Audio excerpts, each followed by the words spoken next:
What's up, everybody? Thanks for clicking this video. Thanks for tuning into my channel. My name is Simon Hill, Black American from Louisiana, coming to you live from Budapest, Hungary. Today's August 4th, 2026, about 7 p.m. where I'm at right now. And we are continuing our 23rd book in our Books React series, Marxism, Reparations, and the Black Freedom Struggle. This is a part of the FBA Socialism series that I am starting on my channel, where we are reclaiming the ideas and ideals of foundational Black Americans, those descended from chattel slavery in America, who have birthed American culture, who have contributed to the American experiment, who want to see a total end to the American states, period. We want an end to the American state. We want to smash it and create something new. But before we do, or while we do, we will get our reparations. That is a part of the struggle. And also create a state as well. So this is episode 8. We are finishing the chapter of this book, chapter 4, which is What Hurricane Katrina Exposed to the World. We read quite a few of these chapters, more than half of them. We're going to finish the final 2, Like a Bomb Was Dropped in the Region and Katrina Survivors Deserve Reparations. And then we are going to jump into chapter 5, Africa, a Battleground Against Colonialism and Sovereignty. And for anybody new joining this reading series, we are reading the work compiled by Monica Moorehead, a member of the Workers' World Party, which is a communist organization in the United States. I encourage all of you to look into them if you're a fan of their form of socialism or their tactics of building socialism. I am an advocate for leftist unity. So whether you are an anarchist, a Maoist, if you are a traditional Marxist, Leninist, whatever, however you define yourself, I argue that all of us on the left should be unified because our enemies put us all in one singular box. And so salute to the Workers' World Party, salute to Monica Moorehead for compiling this great work, and I'm looking forward to reading more from this text and also from her as well, hopefully in the future. So we have both live streams open. We have the horizontal live stream and we also have the vertical live stream right now. Looking forward to reading any comments or questions in good faith from any of the contributors. And let's do this. Let's do this. Without further ado, let's go. Like a Bomb Was Dropped in the Region by Teresa Gutierrez. And this is from a talk at a Troops Out Now Coalition anti-war conference in New York City on September 10th, 2005. I've traveled to many places in Latin America and to Iraq, but I have to say that the few days that Johnny Stevens and I spent in Texas and Louisiana as part of the Troops Out Now Coalition and International Action Center delegation were probably the most profound and life-changing experiences I've had. So I want to put my comments within the context of a challenge to the anti-war movement and progressives and activists, not only in this room but across the country, to take what we have to say here today and get the message out to the millions of people around the world who will need the analysis and perspective. And for anybody out there who has not been to the Deep South or did not grow up in the Deep South, like me, there are parts of the Deep South where you can travel to that look worse than any parts of third world nations that you've seen on TV or even in person. As a person who has traveled the world, I've lived in Tunisia, Turkey, visited Africa, Kenya, Tanzania, Indonesia, many parts of the third world. There are parts that pale in comparison to parts of South Baton Rouge, parts of New Orleans, parts of Monroe, Louisiana, the entirety of Mississippi in general. That's where you can see real poverty, and that's where we should be investing billions of dollars to help our people. But I will continue here. So Teresa says, we don't want to give the impression that this is a definitive report from the Troops Out Now coalition. And in fact, when we set out to conduct a lot of interviews via video, we found that it was a little bit insensitive to pick up the camera every single time. We were not journalists. It was important to document, of course, but that wasn't what we were there for. So I want to give you a flavor of some of the interviews and the discussions. The discussions can't even begin to reflect the horrors and the turmoil that was sweeping the area. I compared the tragedy of what happened there to some of my experiences in Latin America. It felt in some ways the same as when the U.S. dropped bombs in Panama, and in some ways it actually felt worse. This is obviously an anti-war issue because indeed a bomb was dropped in the region. It was not an actual bomb, but it was a bomb of negligence that has resulted in catastrophic conditions. There are many homeless people who know exactly what we're talking about. Imagine that you have a roof over your head and you have running water to bathe, wash your hair, brush your teeth. The home may be poor or not. Maybe it's a nice house. Maybe it's not. Maybe it's an apartment, so you live in a housing project, but you have something. There's community. And then all of a sudden, almost overnight, that is lost. The natural disaster of the hurricane was bad enough, but it was intensified because of the neglect and because of the damage to the environment. What was not natural is that money was stolen from the levee for other priorities, and that caused the break. What was not natural was how the government handled the crisis. It was an evacuation that if you had a credit card, a car, and money to buy gas, you could do so. But if you didn't, then you had what you see now. The government made a decision from the highest levels to the lowest levels to let that tragedy happen. And so the folks that we talked to, in addition to being stunned for losing their homes, are also stunned because there's a feeling that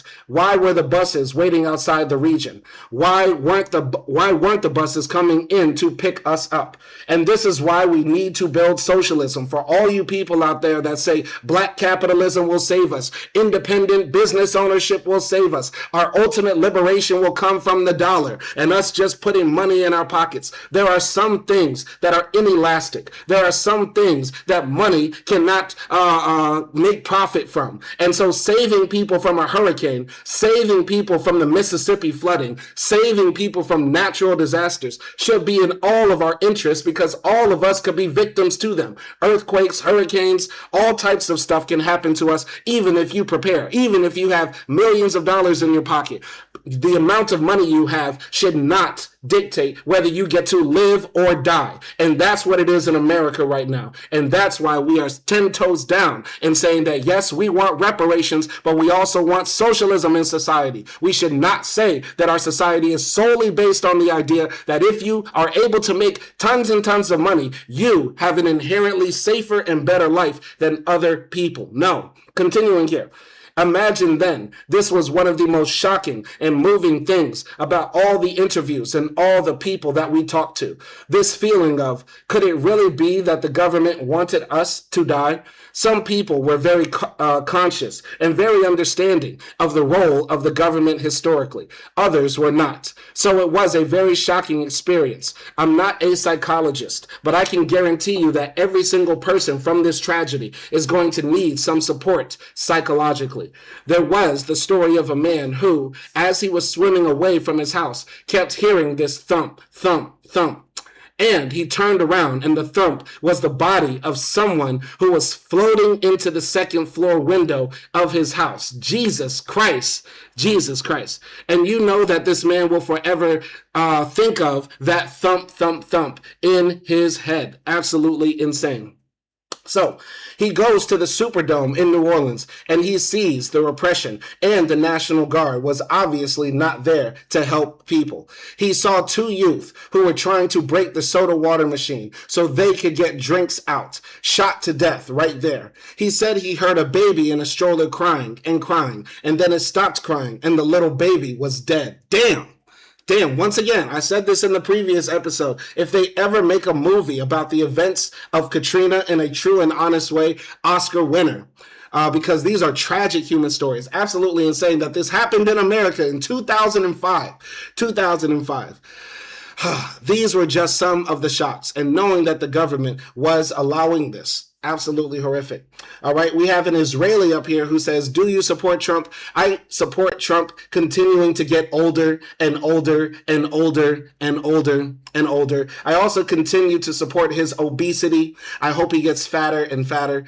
And I also continue to support his consumption of fast food. I hope he consumes more and more fast food. I hope and support that. I also support his doctors and all of his pharmacists and all the people that pump him up full of drugs that are able to allow him to have some level of cogency, to take more vacation breaks. I encourage all of the doctors and the people that support Trump to take more vacation breaks. I also support the Secret Service agents around Donald Trump to, just sort of like, not take their job so seriously. That's what I support. I support Donald Trump in those ways. Continuing here. Occupation, militarization of area. When we drove from Houston to New Orleans, there were caravans and caravans of military trucks. And on a lot of the trucks, there were chalk messages written by the soldiers. One of them said, we're going to kick butt in Louisiana. Think about that. They were, oh, Jesus Christ. Military trucks are heading to New Orleans after a storm where 250,000 people lost their homes. And what are these soldiers spraying on the side of their trucks? We're going to kick butt in Louisiana. Absolutely sick. Absolutely sick. This shows the militarism in American society has gone to genocidal levels. Jesus Christ. Another, my mom told me not to hit women, but Katrina is one woman I'm going to beat. This is the kind of occupying military mentality that they have. When we went to the Houston Astrodome, everyone was like I said, terrorized, in shock. People told us these kinds of things. A bus came in to pick up only women to take them to another state. And the women, everyone were saying, why only the women? And the people were kind of afraid. So they refused to go in that bus. We talked to a young man who lost his mother. He doesn't know why, because they showed up in the same area. But later they brought him to Houston and took his mother to Alabama. That's one of the many, many, many examples. That measly, piddly $2,000 that people are supposed to get, the ones that do get it, will probably go for a lot of people just to get their families back together. A woman told us they brought her to the Astrodome, but she has a lot of family in the Baton Rouge area. So in the bus, she and several people were begging the military driver to please stop in Baton Rouge. And any other kind of system, a more humane, not profit-driven system, would have said yes and stopped the bus. Another family drove several hours to come pick up their loved ones, evacuees at the Astrodome, and they arrived 15 minutes or half an hour before the so-called curfew at 11 p.m. And the guard told them, well, everybody goes to bed at 11. You'll have to come back in the morning. And one of the volunteers who told us about this said, are you kidding? There's 25,000 people there. All the lights are on. People don't go to sleep with the lights on. So it meant that the family had to pay for a motel that night if they had the money. Or if they didn't, they had to sleep in their car. Crazy, crazy. Again, an example of the repressive character of this occupation of the people who have gone through such horror in recent days. When they were giving out the $2,000 pittance on September 9th, folks were lined up and somehow there was some disorder. Folks got angry, impatient, and so they shut down the volunteer center, got everybody out, and wouldn't let any volunteers go in. 48 people, because of supposedly acting out. They didn't want to stand in line or whatever. They were taken to jail. Another act of inhuman behavior. I mean, how the hell are you supposed to act after days of starving and not having water? Wow. Again, in another system, you would be patient. You would organize the work. You would understand this frustration. Instead, they haul you off to the Houston jail. Interesting. This is very, very interesting. Once again, these stories of Katrina, I remember watching this on TV. I remember hearing it from the, refugees that came to my hometown of Monroe, Louisiana from New Orleans. And also, throughout the culture and media, these stories were coming out. But just, remembering all of this is bringing back so many memories for me. You know what I'm saying? Once again, I didn't directly experience Katrina, but so much has happened since 2005 in American culture and history that we sort of seem to forget how major of an event Katrina was. And this is coming from somebody from Louisiana. Now think about if you're from New York or California, like Katrina is like something that you just probably heard about if you lived through it. You know what I'm saying? And maybe you remember the horror on TV, but so many other things passed. Wildfires in California, terrorist attacks and other sort of stuffs, many other things that have happened. But it's good that we are revisiting this book because this event, I believe is something that we should revisit. You get what I'm saying? Go and shout out to my comrade, Kung Fu Kenny, up in the live stream, timing out the white supremacists, fascists, and racists, etc., etc. Okay? So, Kung Fu Kenny is the truth. So Dennis Simpson is saying, do you answer questions or you don't like people? I love to answer questions in good faith, but you are not answering a question in good faith or dealing with the text. This is an open source book club. You are just in here trying to distract. So you're going to the re-education camp for a few minutes. Let's go here to this question from Xavier. The African continent doesn't need debt cancellation. What is needed is for the colonial imperialists to allow them to keep and sell resources for a fair price. I get that. I understand that. That's a very good point. I appreciate that, Javi Guille, or Javier Guy. I don't know how to pronounce your name. But I think that's a very good point. We're going to be talking about Africa very soon in the next upcoming chapters. But I do think debt cancellation should be a part of it, right? Because, if as long as we maintain this capitalistic, world global financial system, people will be on the hook for, more for the loans that they did not pay back. There's a reading that we did about the communist government in Benin, put in power by a man named Keku and his cohorts who overthrew the Beninese government and created the communist state of Benin, right? And that government became entangled in the IMF loan system. Even though they were trying to develop socialism in their own way, they ended up getting caught in the IMF loan debt trap. And so that's why I think some debt cancellation should be considered as a part of the reparations package. Okay? So Javi Guy says also, I was there during Katrina. That levy was intentionally demolished by the U.S. Corps of Engineers. I don't dispute that. I don't dispute that at all. I've heard that from so many accounts of people that were there. They heard a major boom at the levee, during Katrina. So I believe you. I believe you. Okay? So, Noah Camden says, wish for Africa to become an amazing continent, wish for the beauty to be unlocked. We do too as well. And Kay Chambers says, the problem in Africa is the African leaders have been sellouts since day one. I would argue, yes, the African leaders have been sellouts, but we have to have a systemic critique of that. Is it something inherently wrong with Black people that they become sellouts whenever they become the president or the richest man in the country? Or is it the incentive structure of capitalism that tells people, hey, the best thing to do is to protect your individual wealth and assets? So I want us, whenever we're talking about Africa, to have a systemic critique of it. And that includes a systemic critique of capitalism. Because saying just, oh, the African leaders are sellouts is also implicitly saying there's something inherently wrong with Black people. Okay? And if you don't have a critique of capitalism, your points of views are going to be considered deficient. They're going to be considered deficient, okay? So, all right, and Javi Guy is just a conspiracy theorist now. Marx was a part of the Rothschild family. That's totally unsubstantiated and just absolutely ridiculous. But Javi Guy, I will ask you the question because I'm open to having non-socialists on this channel in good faith discussion. Does capitalism work? Does capitalism as it is practiced now, and how you could even improve upon capitalism, does it work? Does it work? I want to ask Javi Guy. So Javi Guy says no. Well, I would say I would rather choose a system that works better for working people rather than a system that only works for the billionaire Epstein class that want to fuck kids. If you are pro-capitalism, you are pro-pedophilia. If you are pro-capitalism, you are pro-pedophilia. You are pro the Epstein class, okay? So, and so, all right.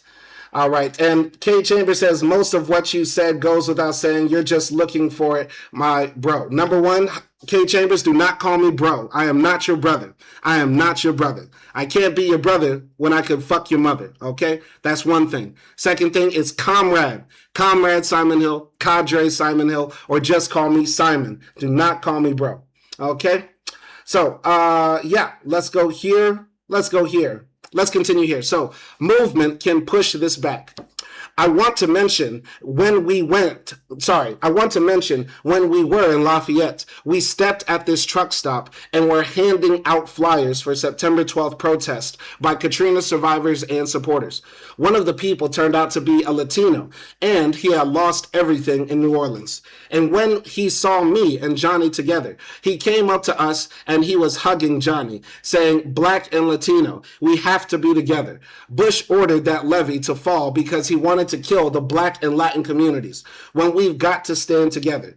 We hardly saw any Latinos. It may never be known how many undocumented workers died as a result of that hurricane. Because of the way that they live, we don't know their names. We have heard that the immigration officers were sending INS officers to the Louisiana-Mississippi region, and you know that they are not going there to help the undocumented or immigrants. They're going there to find the ones they can find, and they'll probably be deporting. We should turn the September 16th events that were called to protest the Minutemen into events in solidarity with the Black community because of the racism of this tragedy towards the immigrants of the Gulf Coast and towards all oppressed immigrants. We arrived in Camp Casey. As you know, Camp Casey is the Cindy Sheehan movement, and they were doing great work. And so many of the people at Camp Casey, anti-war activists who were all white, most of them were so sure what this was all about. And there was all this discussion that it was an ethnic cleansing, about the redevelopment, about how the redevelopment is going to be there to push out the poor and Black community of New Orleans. They were very clear and very angry. So we left around 8:30 a.m. on Wednesday morning. What should have been a trip of an hour and a half to get to Algiers, Louisiana. By 6 p.m. that evening, we were still not able to arrive. The main problem was the troops at the major stations. They would just close all the streets, and when we would ask for directions, they were like, well, the hell with you. Just get going, and started picking up their guns. Wow. It was that kind of climate. So it took us forever, and finally we couldn't get through. You couldn't make a phone call. You couldn't get phone calls. What I want to close up with is that when we were in the car for all those hours, nothing was said on the radio stations about how the U.S. government had allowed the Black community, the poor community, the immigrant community of this region to be wiped out overnight. And so it's the challenge of the anti-war and progressive movement, of all of us who think the way we do, to never get the issue off the front pages, to make sure that we document the truth about what really happened there, that we find all the folks who want to struggle. Because what is happening right here today is like what happened in the Trail of Tears of the Native American population, that kind of displacement. But this is not the 1800s. This is 2005, and the level of consciousness of the movement can push this back. We can expose what is really happening in New Orleans and Louisiana today. And this should be the beginning of the decline of this government and this system that has allowed this tragedy to happen. And we have to make this the number one task of the movement, never to forget what happened in Louisiana and the Gulf Coast. We must never forget and allow the government to be off the hook. Hey, that's very real. And you know what's so sad is that since Hurricane Katrina happened, the government has been defunded even more. I believe Trump has tried to ultimately defund and dismantle FEMA. If not, place a person at the head of FEMA who just wants to destroy the agency from within, the same way he did with the EPA and the Department of Education, USAID, et cetera, right? It's all a part of the Doge crackdown, if I remember right. So it's very likely, and that's the saddest part, that something as horrific as Katrina could happen again in my or your lifetime. And that's the saddest part. It's like we never learn from our mistakes when it comes to the environment. And this is also another thing, is that I didn't mention this before, but this goes without saying. Katrina is partly a man-made disaster, not only because of the lack of government funding and help, and George Bush flying over black folks on rooftops screaming, help me, and just continuing to sip his Dr. Pepper. It's the fact that we have allowed the capitalist class to pollute our environment, releasing toxic chemicals and carbon monoxide into the atmosphere at such vast amounts that the earth has continued to get hotter. The earth has continued to get hotter. Okay? Absolutely crazy. Okay? So let's go here. Katrina survivors deserve reparations. This is written by Monica Moorehead. This is the next article here. All right. Let's go to the comments. Javi Guy says, the Jefferson Parish sheriffs pulled guns on us when we tried to cross the bridge to the West Bank. See, that's another story, man. I've heard stories of like people literally going around, shooting black folks in the back just for being suspected of looting and stuff like that during the aftermath of Katrina. So that doesn't surprise me at all. Javi Guy, almost all of your stories I'm taking on face value. You get what I'm saying? So yeah. Chris Hansen versus Predator. We got Chris Hansen up in here. He says, when did pedophilia become a class issue? It's when the bourgeoisie decided that they were going to traffic in children. They were trafficking in children all throughout the Middle Passage. It's well documented that Thomas Jefferson kept a 13-year-old black girl as a sex slave called Sally Hemings, and many other slave owners during the time of our enslavement, not only in the United States of America, practiced slavery with a sexual element to it. There's a book that we read for the Book to React channel about the history of slave breeding, and also about the relationships of black men and white women during the times of slavery in America. But that's very related to this as well. But slave breeding was a part of the bourgeoisie's sexual appetite, and also their desire for profits at any means necessary, to the point that they were raping children and selling the children of those rape for profit. So yes, pedophilia is explicitly tied to capitalism. And if you are pro-capitalist, you are pro-pedophilia. The same way, I would argue, you are pro-slavery. Okay? So yes, we're making that point, Chris Hansen. Now I'm putting you in timeout so you can go catch some predators. Catch some predators, okay? All right. Yeah. So let's continue here. Katrina survivors deserve reparations by Monica Moorehead. This is from Workers' World, October 13th, 2005, the web edition. The October 15th rally of the Million More movement, with its focus on the Gulf Coast crisis, could not have come at a more opportune time in the U.S. This mass gathering will, no doubt, help to shine a humongous spotlight on the central issues of racism, national oppression, and poverty, especially in light of Hurricane Katrina. The winds and flooding caused by Hurricane Katrina did more than physically destroy countless lives and homes throughout the Delta region, including in Biloxi, Mississippi, Mobile, Alabama, and especially New Orleans. Millions of people here and worldwide were deeply horrified to see the insensitive manner in which the Bush administration, as well as local and state officials, left tens of thousands of poor people, the vast majority of them black, to suffer and die needlessly during and after Katrina's hit, especially in New Orleans. No other single event in recent U.S. history has more forcefully unmasked the heinous reality that national oppression, a devastating combination of white supremacy and poverty that impacts people of color disproportionately, does exist inside the wealthiest, most powerful, imperialist country in the world, the United States of America. This is what really lies beneath the collective negligence of those in power.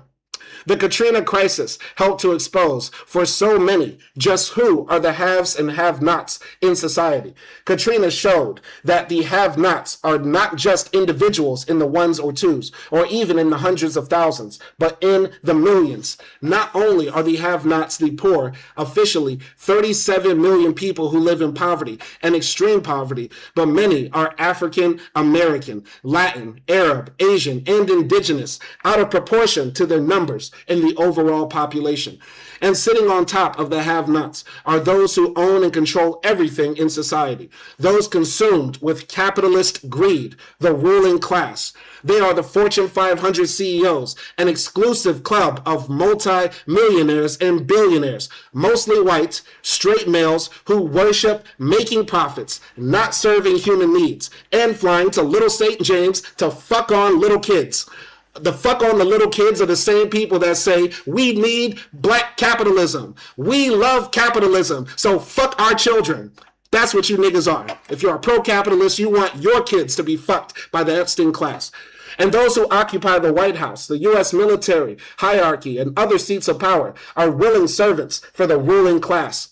For African Americans, Latins, and other people of color, enduring racist oppression in its overt and covert forms has become a fact of life for many generations. The videotaped brutal beating of Robert Davis, a 64-year-old African American retired teacher, by racist New Orleans cops is an all too familiar reminder that racism is, as the old saying goes, as American as apple pie. That's crazy. A 64-year-old black man, retired teacher, was just beat by New Orleans police officers, man. I never heard of that story. But I'm going to look into that after this live stream. That's an insane story. All right. So the White House and the profit-hungry corporations they represent have made it clear through their actions that black people, immigrants, and the poor, including whites, will not be welcomed back to New Orleans. Thanks to their hostility towards the poor and black people, they want to use the Katrina tragedy to transform New Orleans into a playground for mainly affluent whites. That cannot be allowed to happen. In fact, many black activists from around the country, especially in the South, have quickly come together to say no to this racist gentrification plan. Now, I have to say, as somebody, who lived in New Orleans after the storm during my 4 years studying at university, and also I recently went back last year, not long after that terrorist attack on Bourbon Street. New Orleans is still a pretty chocolate city, you know what I'm saying? And it's still hood. It's one of the most hood cities in America, and it's still black as hell, for real. You get what I'm saying? But like I said before, it's not the same. It's not the same. Like, you could make a strong comparison to Atlanta today for New Orleans before the storm. In fact, if I remember right, New Orleans was like the most populous city in the South before the storm. At a certain point, like in the late 80s, early 90s, New Orleans was like the biggest city in the South. I think it had a bigger population than Houston, than Atlanta, than Miami. Now it's like always decreasing. It's continuously decreasing in population. Okay, so yeah, it's very interesting how post the storm, it didn't really get gentrified because it's impossible to live in New Orleans long term. Like, you can find videos, once again, of people walking down the street, seeing the levee, and when you look at the levee, a boat is higher than where you're standing on the ground. That's a real scene you can see in New Orleans, and it's doomed to eventually go underwater. You get what I'm saying? But you should visit before you go. You should visit before it goes, I mean.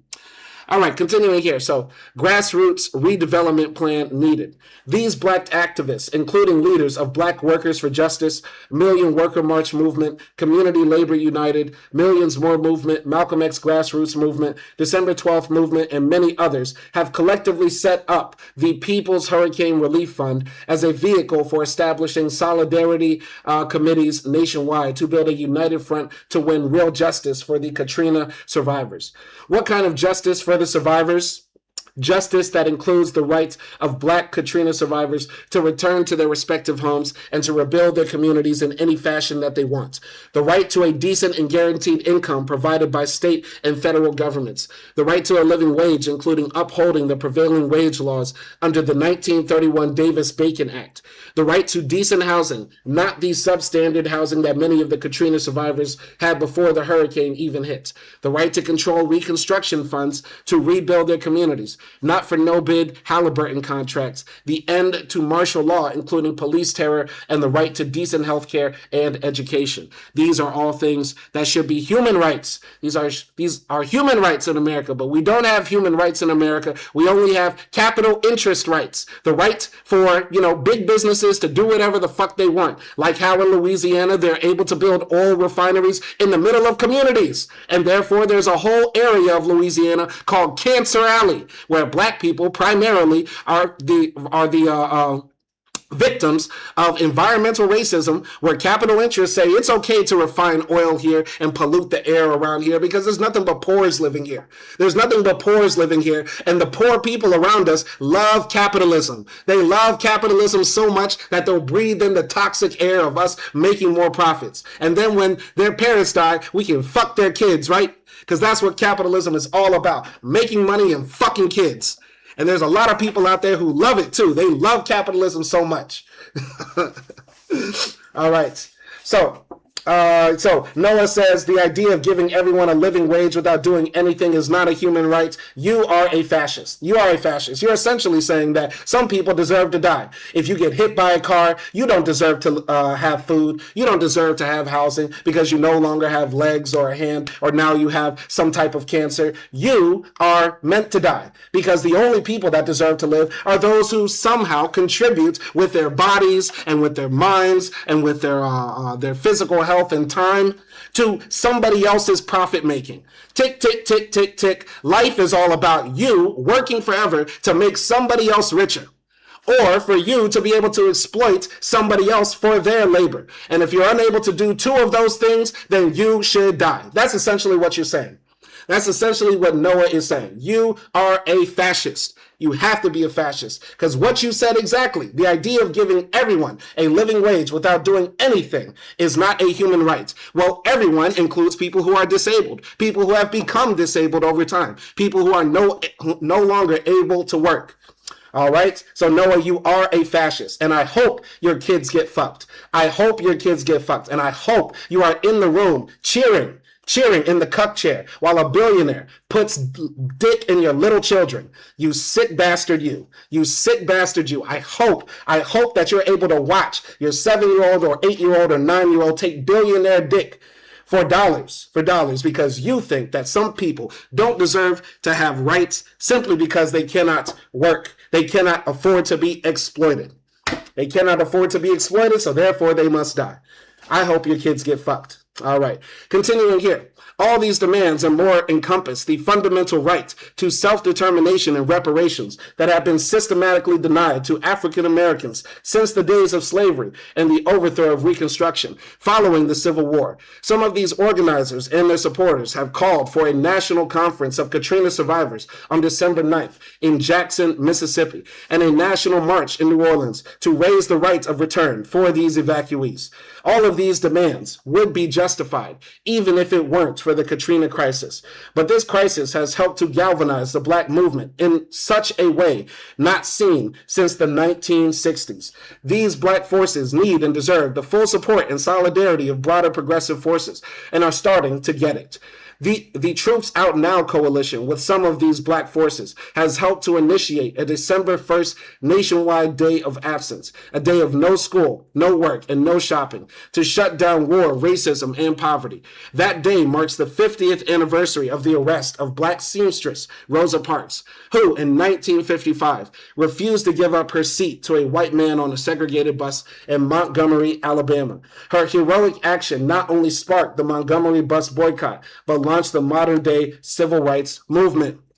Anti-war activists can play a strategic role in supporting the demands of the Black-led People's Hurricane Relief Fund by demanding that the hundreds of billions of dollars being spent on brutal wars and occupations against Iraq and Afghanistan instead go to provide human needs at home.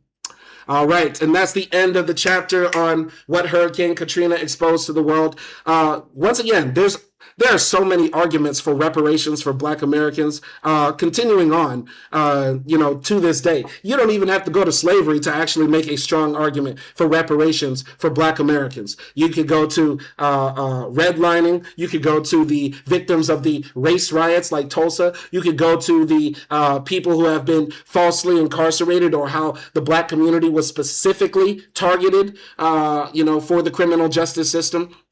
You could go to Hurricane Katrina victims and other victims of environmental racism and natural disasters where Black people are disproportionately exposed to, et cetera, et cetera. There's so many reasons for reparations, okay? There's so many reasons for reparations. Don't forget that Rosa was specifically intending to do what she did. Yes, we know Rosa was sent there by the NAACP to challenge the law. That doesn't mean that her actions was a lie. So decarbonization, a lot of you Pakistani bots, you're going to have to go, okay? I don't want engagement to that point, okay? We don't want engagement to the point where we're just having disrespect for our icons. Anybody who's sensible, who's smart enough, knows already that Rosa Parks did not just decide one day or to just be a little bit pissy and sit on the bus and refuse to get up. No, we know she was sent there by the NAACP, and it was a targeted movement, okay? There's such a thing as called direct action. This is something you fascists don't know about. You don't know about that because all you know how to do is basically be not white. I mean, I assume that all the fascists who are in here right now are not white.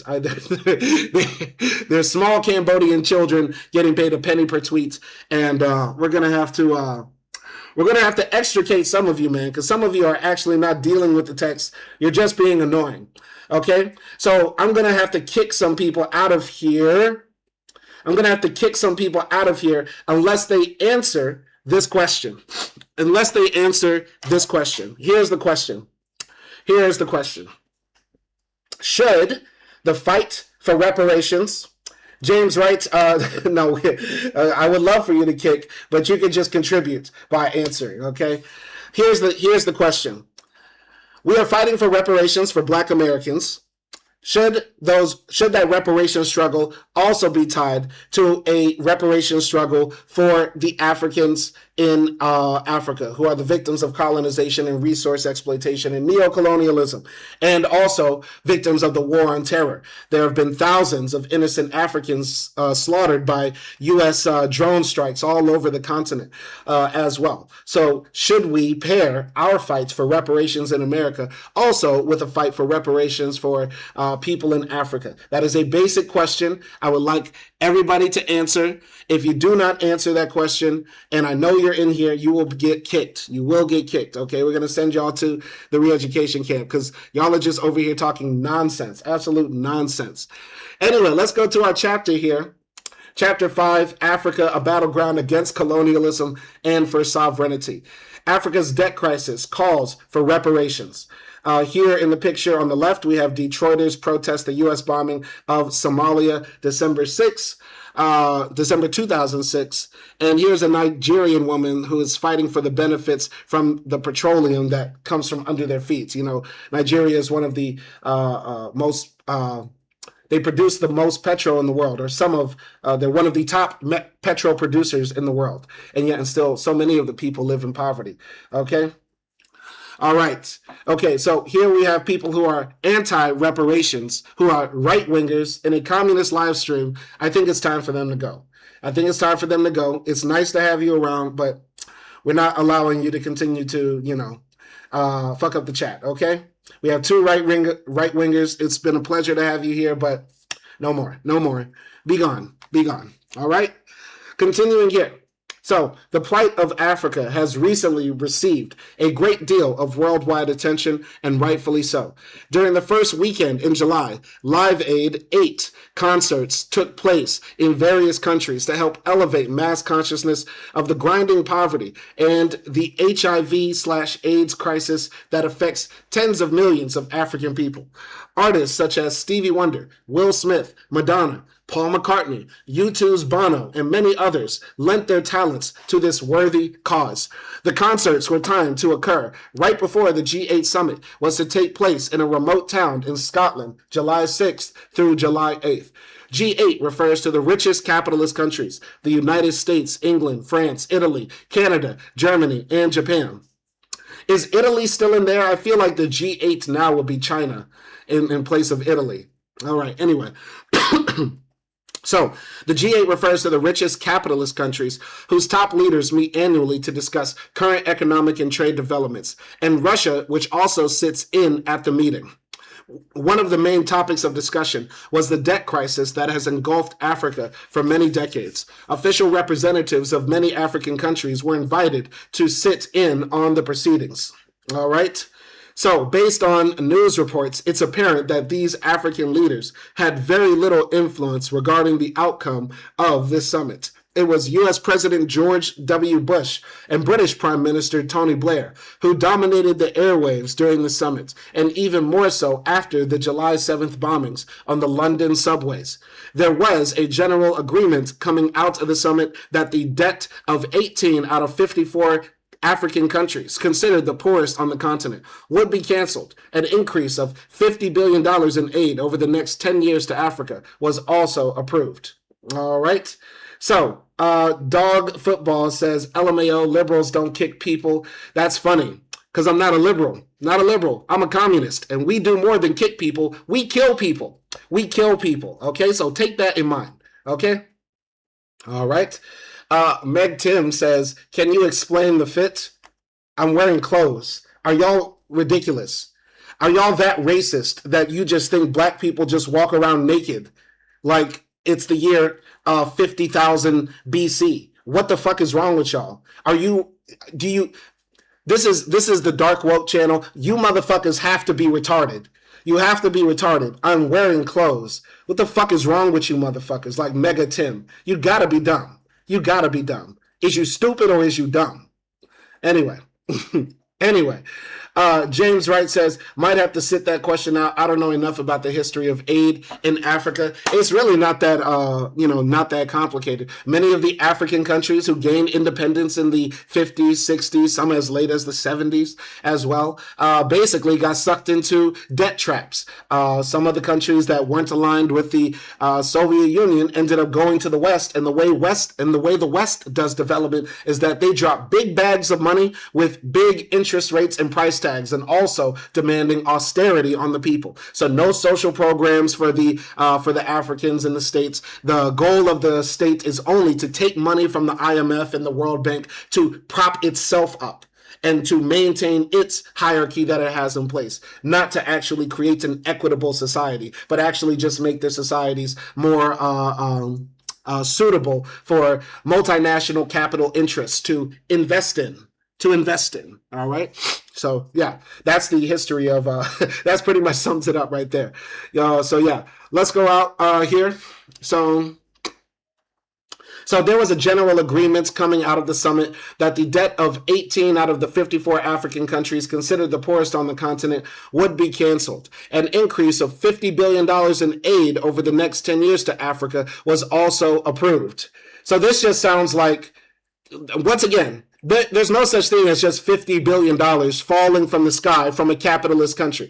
Even if they're not asking for dollars back, they're asking for you to, I don't know, buy some U.S.-made weapons and tanks and airplanes. They're asking you to, I don't know, align with Israel. They're asking you to guarantee that you will suppress any communist or socialist forces in your country. There's always a catch with money coming to you from a Western country. So this is, when they say that 18 out of the 54 African countries will have their debt relieved, it's like your credit card company telling you, hey, we're going to cancel all of your debt. Also, at the same time, we're sending you a new credit card with a triple the amount of limit on it, but you got to use it by the end of this week.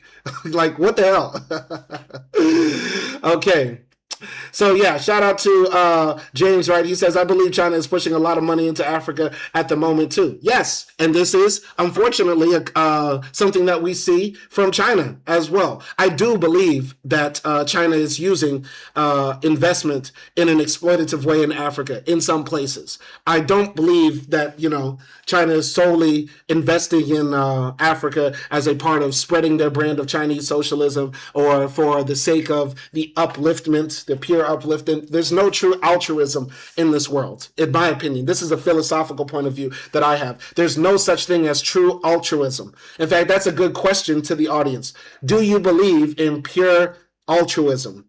At some point, I don't believe so, which is also why I believe in God, by the way. I believe in a God of altruism and justice because these are qualities that we can't find in people, but we can only try to find it and hope to find it in some higher being. So I'm a socialist who still believes in God and maintains some spirituality as well. But I would like to ask all of you, do you believe that there is such a thing as true altruism? Because $50 billion from former colonists and imperialists, current imperialists, does not sound like it's going to be altruistically done. Okay?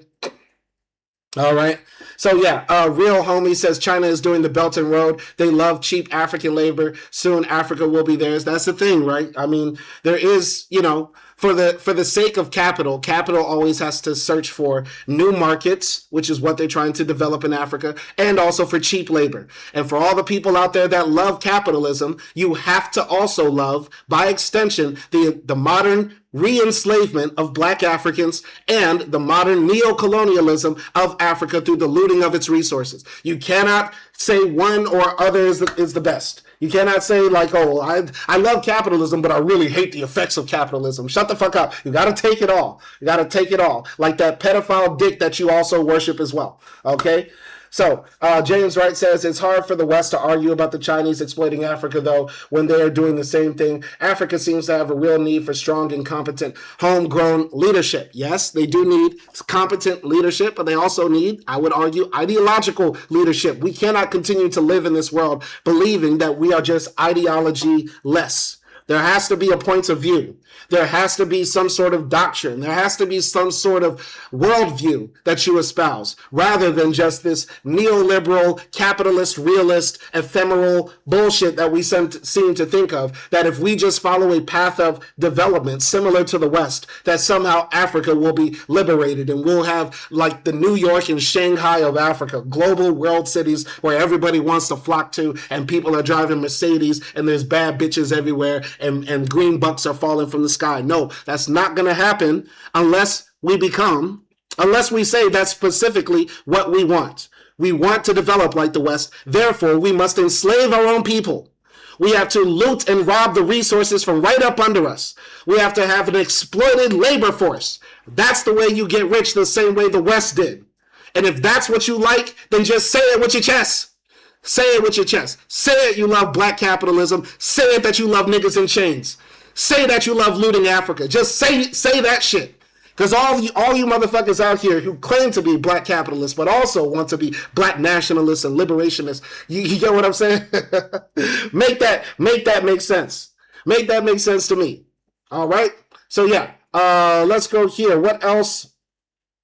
All right. So yeah, those are the only comments right now. Let's continue here. So let's go to the roots of underdevelopment in Africa. Did this G8 summit do justice by the African people? Will an additional $5 billion for each of the next 10 years help to lift millions out of impoverishment and destitution? Will the cancellation of debt of 1/3 of the African countries help their devastated economies rebound? The answers to all of these questions is absolutely not. Absolutely not. The fact that Africa is both the richest continent in terms of resources and the poorest in terms of underdevelopment did not come about over a span of years or decades, but centuries. 3 of the G8 members, Germany, France, and England, expanded their capitalist economies with the African slave trade beginning in the middle of the 16th century. The United States became involved in the slave trade a century later. An estimated 40 million African people were stolen from their homeland during slavery.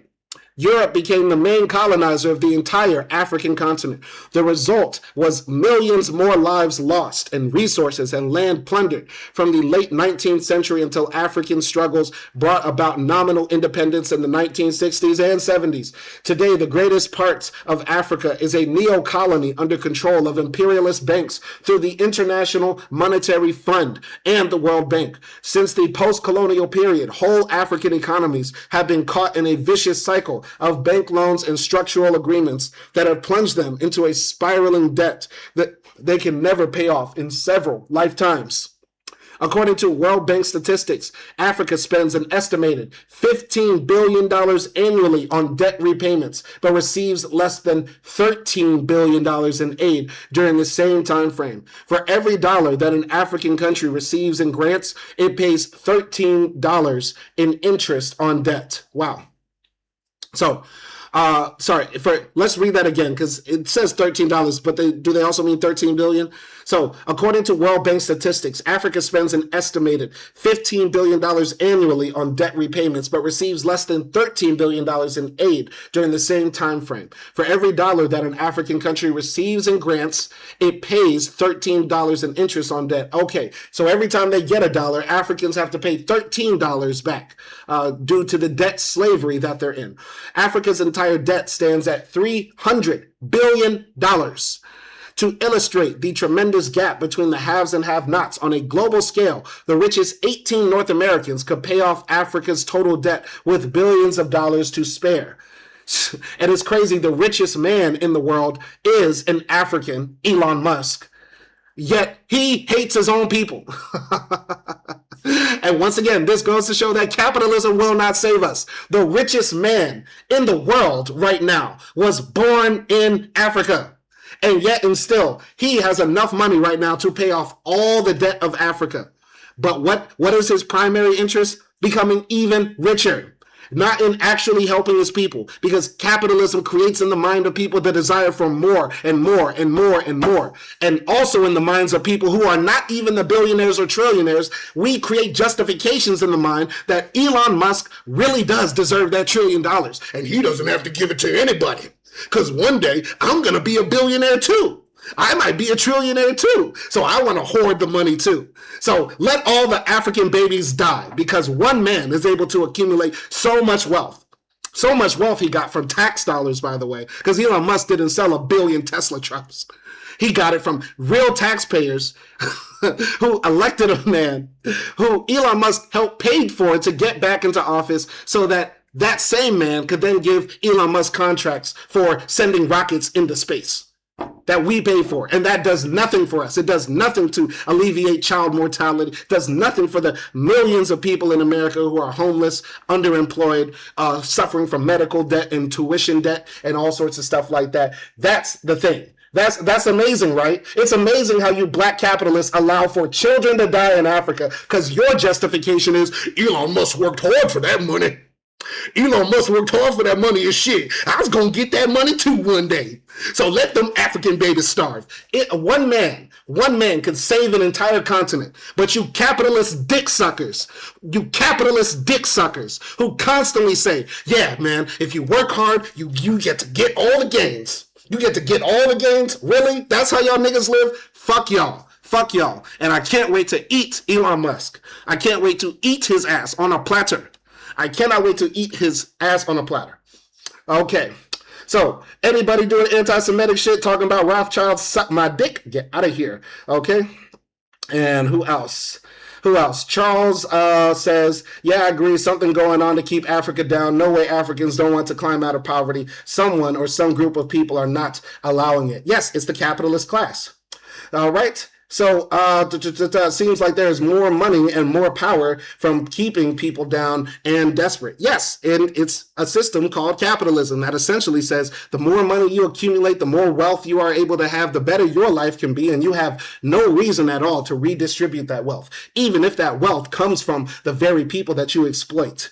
Yes, yes, that is the system that allows that to happen. That allows Africa to be a continent of almost 1 billion people where millions of children don't have food or housing or anything like that. And people in my comment section who are probably Pakistani bots paid for by the same billionaires who want to try to maintain their hierarchy are saying, it's right, it's right, it's right. They should do that. That's absolutely right.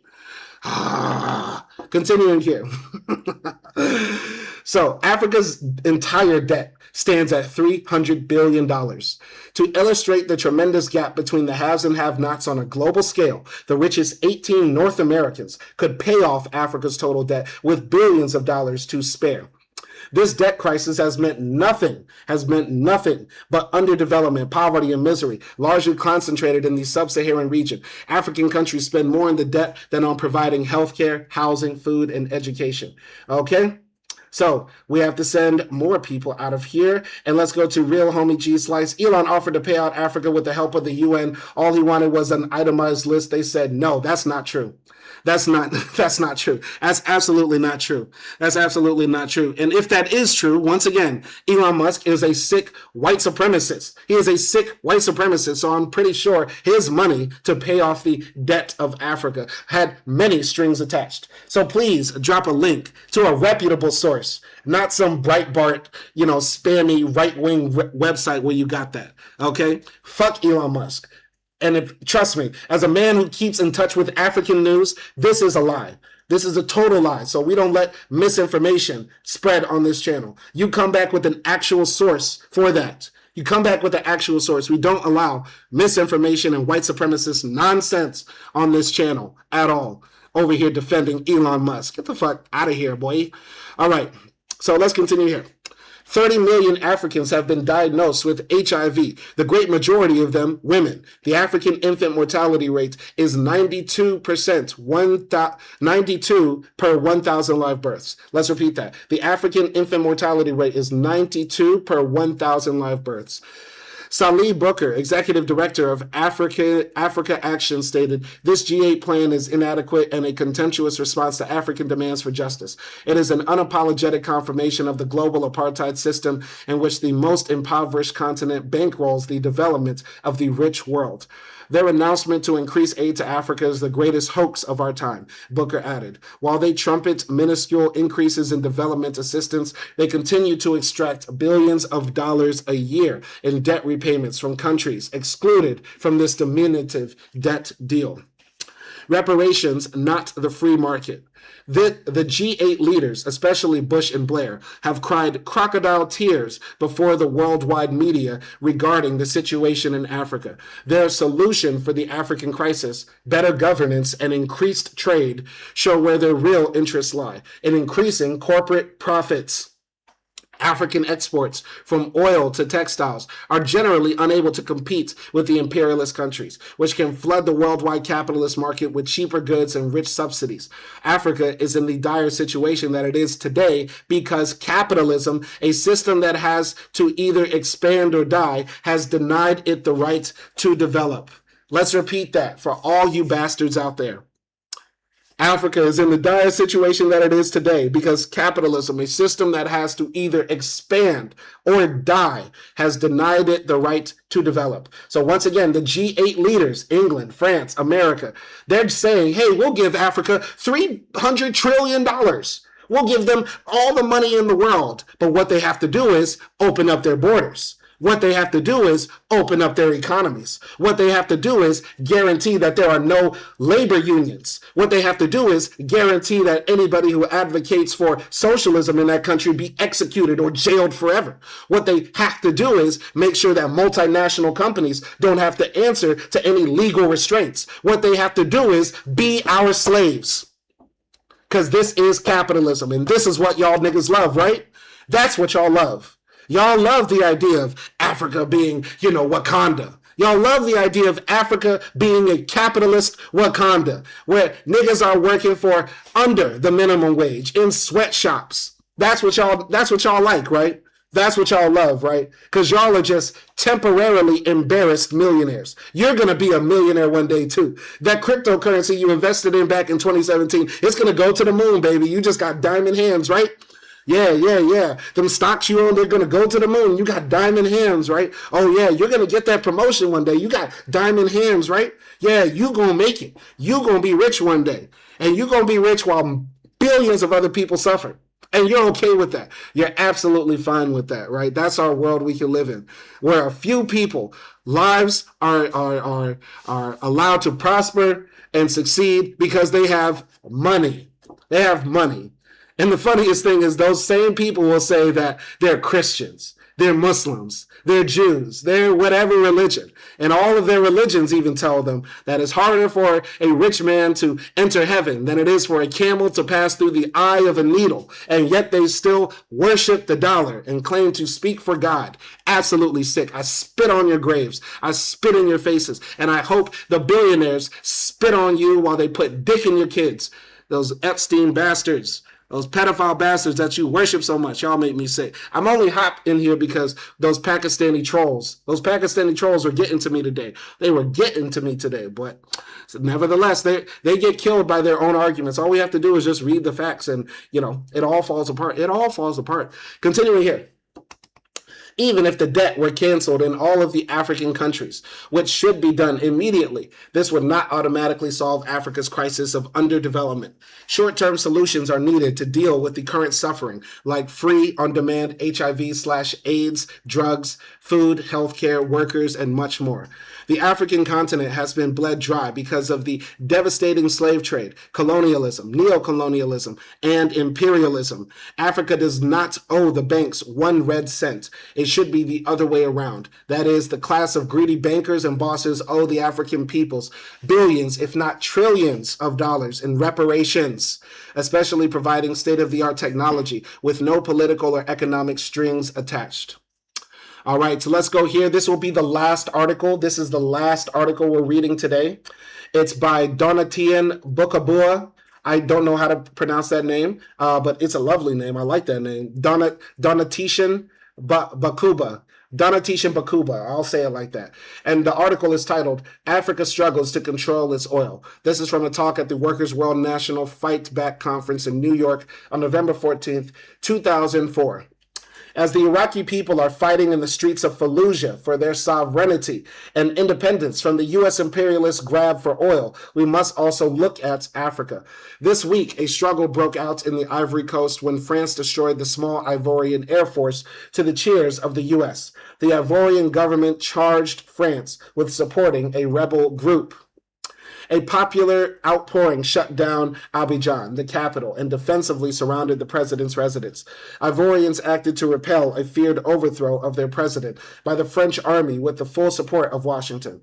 The outbreak of this crisis indicates another chapter of imperialist powers maneuvering to install a puppet regime temporarily more to their liking. Although Ivory Coast's main export is cocoa, it has offshore oil and gas reserves and is located in oil-rich West Africa.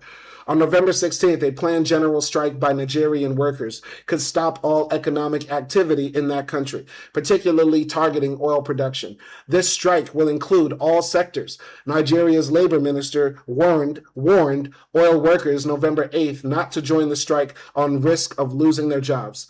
The strike is being called to reverse a 25% increase in fuel oil prices. It follows a successful 4-day warning strike last month. Although the October strike asked people to stay home, the coalition of unions and community organizations is calling for demonstrations for the upcoming confrontation. Only 2 years ago, hundreds of Nigerian women literally took over U.S.-owned Chevron Texaco refineries, stopping production of 1.8 million barrels of oil per day.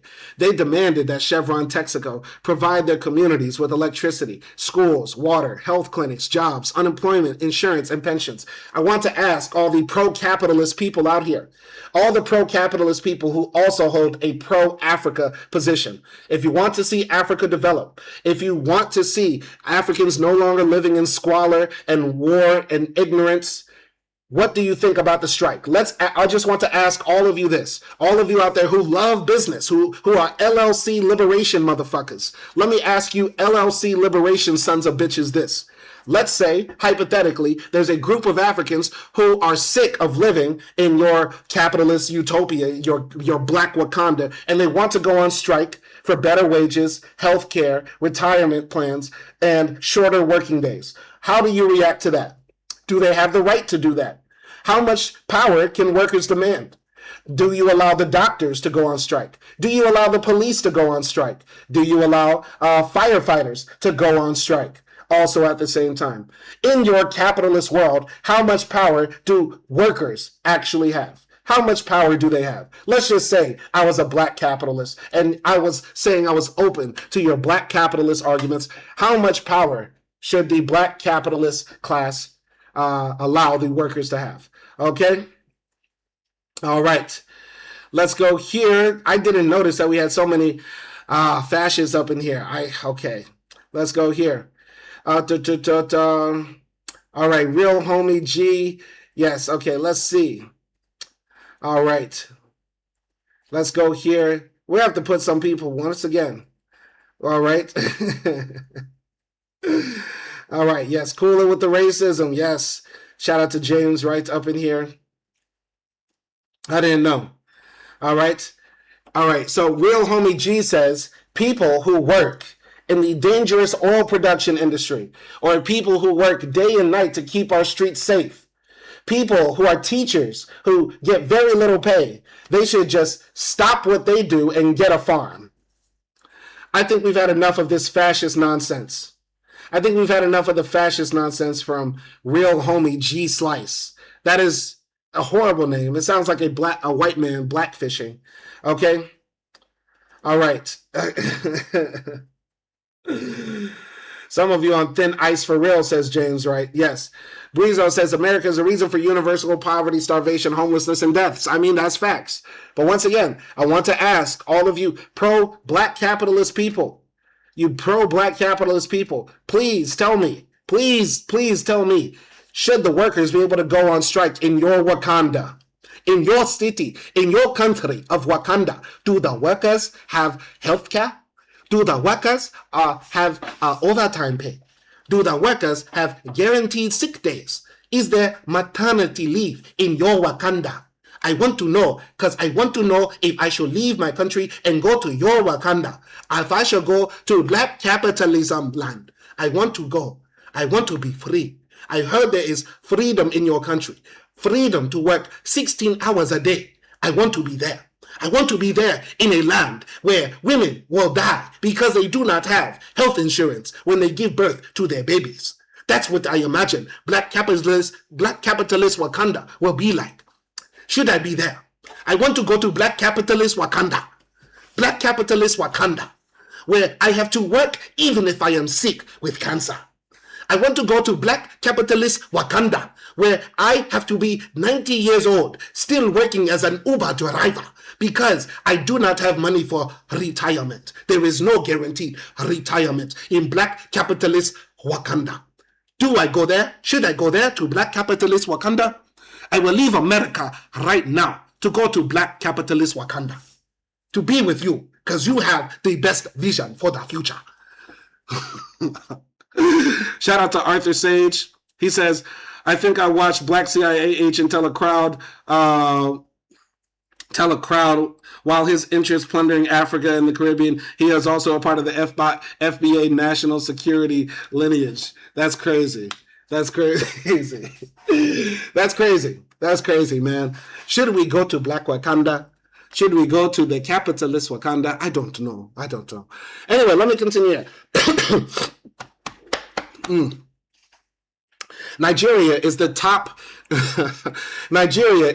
producer of oil in Africa, the 7th largest oil exporter in the world, and the 5th biggest resource of U.S. imported oil. Its oil is extracted for the profit of Shell, Chevron, Texaco, and ExxonMobil. U.S. imperialism's worst nightmare is that Nigeria could take control of its oil wealth and use it for the benefit of the people, like Venezuela's Bolivarian regime. or Bolivarian revolution, sorry. Africa faces stepped-up intervention by U.S. imperialism as it seeks to elbow aside its junior partners in Europe. Until the collapse of the Soviet Union, the U.S. seemed content to play a more covert role in Africa, financing its pro-imperialist puppets in Congo while supporting the racist South African apartheid regime. Liberation struggles took center stage in Angola, Mozambique, Namibia, and elsewhere. But once the Soviet Union was gone, U.S. intervention in Africa took a more direct form. In 1993, for the first time in recent memory, U.S. troops landed on the continent under the guise of providing food and aid to Somalia. Of course, Somalia's strategic location at the Horn of Africa, the gateway to Middle East oil, had nothing to do with this, or so the imperialists said. The Somali people forced the U.S. to withdraw. Shout out to the Somalis, man, straight up kicking U.S. ass, murking U.S. soldiers. Black Hawk down, nah, cracker down. Get your ass down, boy. Blah, blah.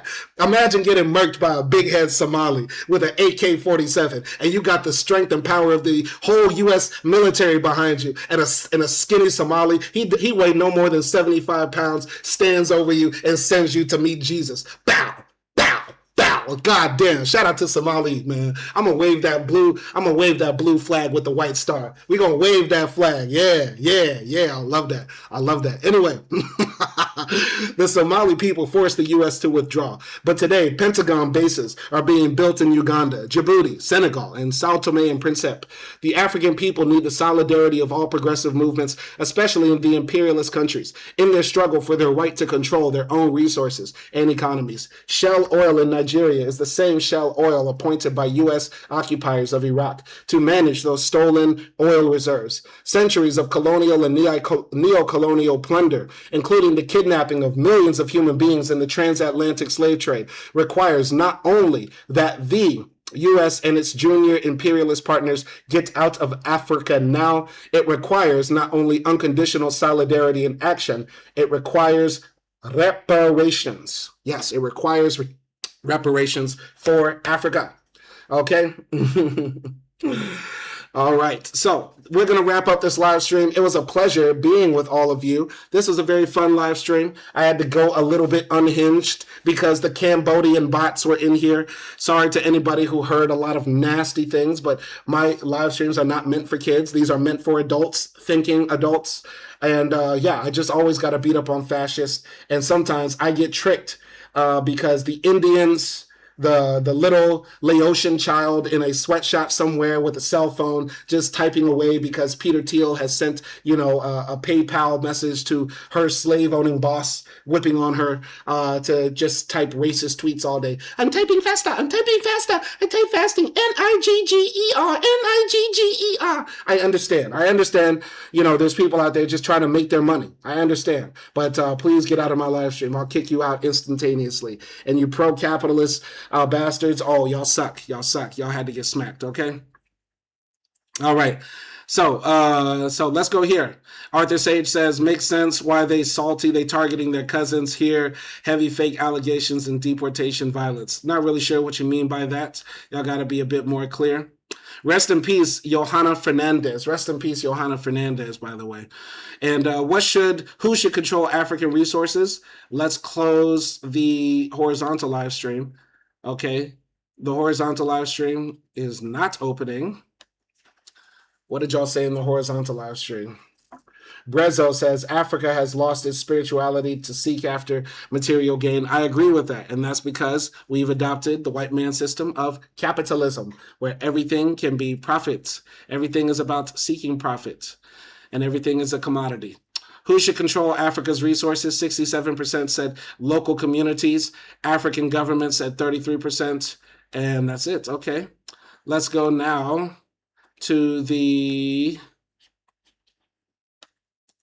vertical live stream to see what y'all are talking about. Let's see what y'all are talking about in the vertical live stream. Okay. In the vertical live stream, let's close the poll. All right. And so, should wealthy nations cancel Africa's debt? Yes, immediately with 45%.